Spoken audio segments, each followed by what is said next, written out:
નમસ્કાર દર્શક મિત્રો, જીકે ટીવી ન્યૂઝમાં આપનું સ્વાગત કરું છું। જોઈએ હવે સાબરકાંઠા મુખ્ય સમાચાર।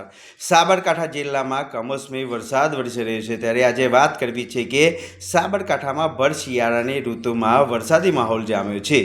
કડકડતી ઠંડી વચ્ચે વડાલીના ગ્રામ્ય વિસ્તારમાં વરસાદ પડી રહ્યો છે। મહોર, હાથરવા, ભાભસર, માલપુર સહિતના પંથકમાં વરસાદ વરસી રહ્યો છે। શાકભાજી સહિત રોકડિયા પાકને વાવણી વચ્ચે વરસાદ વરસી રહ્યો છે।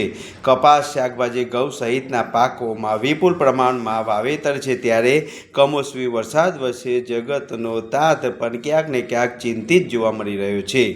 ભર શિયાળાની ઋતુમાં વરસાદને પગલે ખેડૂતોમાં ચિંતામાં વધારો થઈ રહ્યો છે।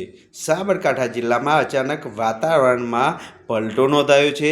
વહેલી સવારથી વાતાવરણમાં પલટો આવતા જગતનો તાત પણ ચિંતામાં બન્યો છે। શિયાળાની ઋતુમાં ચોમાસા